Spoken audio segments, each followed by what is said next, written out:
mengucapkan Assalamualaikum warahmatullahi wabarakatuh. Pada kompetensi dasar 3.12 ini, Pak Edi Widodo akan membahas tentang menerapkan proses produksi massa. Slide berikutnya, proses produksi. Pengertian proses adalah cara teknik atau metode bagaimana produksi itu dilaksanakan. Pengertian produksi adalah kegiatan untuk menciptakan atau menambah kegunaan suatu barang atau jasa. Slide berikutnya, macam tipe produksi menurut Yamit antara lain. 1.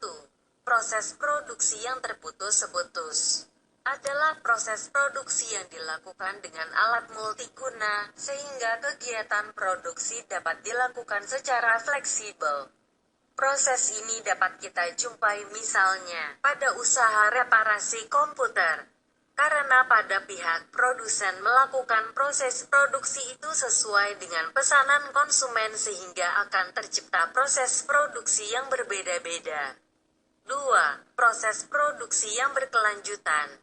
Produksi berkelanjutan adalah suatu metode proses produksi di mana proses berlangsung secara terus-menerus tanpa henti. Proses produksi secara berkelanjutan dilakukan pada industri dengan skala produksi besar. Pada proses produksi secara berkelanjutan umum digunakan sistem yang otomatisasi dengan bantuan PLC atau pengontrol otomatis lain.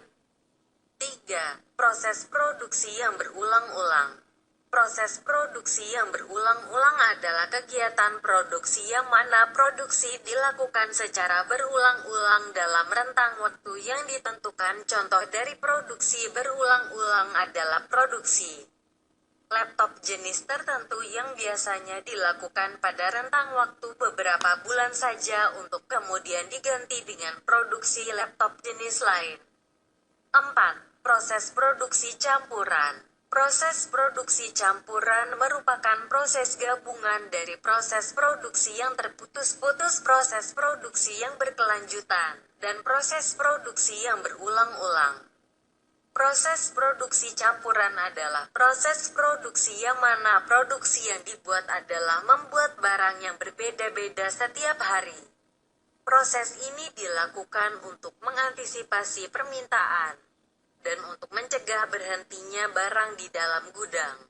Proses produksi campuran biasanya berupa partai kecil. Slide berikutnya, ciri-ciri dari proses produksi yang terputus-putus. Yang pertama, biasanya produk yang dihasilkan dalam jumlah yang sangat kecil namun dengan banyak variasi. Ini disesuaikan dengan pesanan. Yang kedua, penyusunan peralatan dilakukan berdasarkan fungsi peralatan tersebut. Yang ketiga, mesin-mesin yang dipakai biasanya bersifat multiguna. Misalnya obeng untuk melakukan reparasi berbagai macam barang.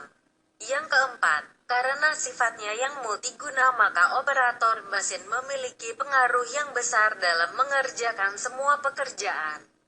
Yang kelima, proses produksi tidak akan terhenti walaupun terjadi kerusakan atau terhentinya salah satu mesin atau peralatan.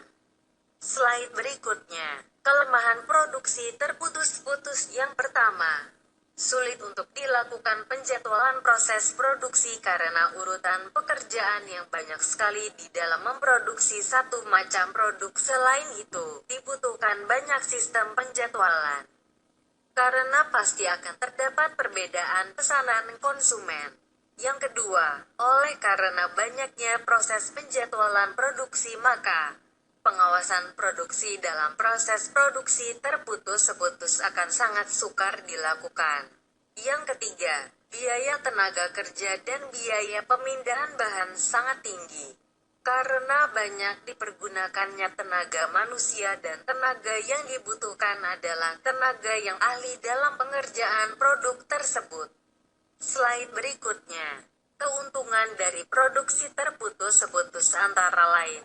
Yang pertama, mempunyai fleksibilitas yang tinggi dalam menghadapi perubahan produk dengan variasi yang cukup besar.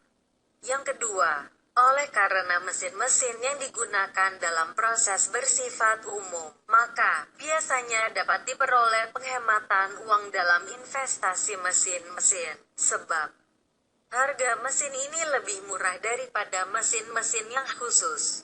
Yang ketiga, proses produksi tidak mudah terhenti akibat terjadinya kerusakan atau kemacetan di suatu tempat atau tingkat proses.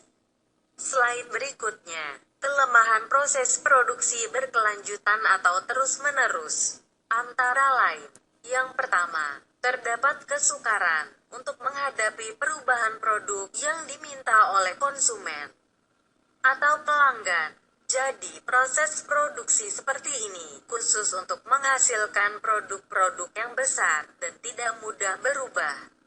Yang kedua, proses produksi mudah terhenti. Karena apabila terjadi kemacetan di suatu tempat atau tingkat proses, maka kemungkinan seluruh proses produksi akan terhenti.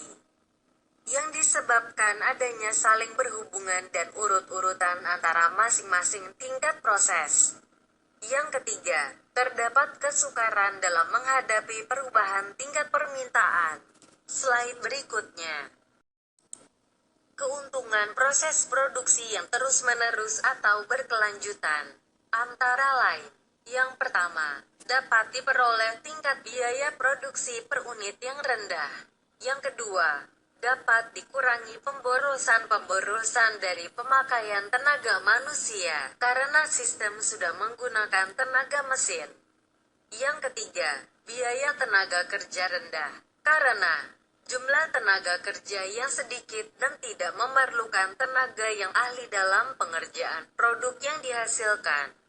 Demikian materi kali ini, semoga bermanfaat. Salam buat semua anak-anak kelas 12 RPL SMK Plus Alma Arif Singosari. Semoga sehat selamat.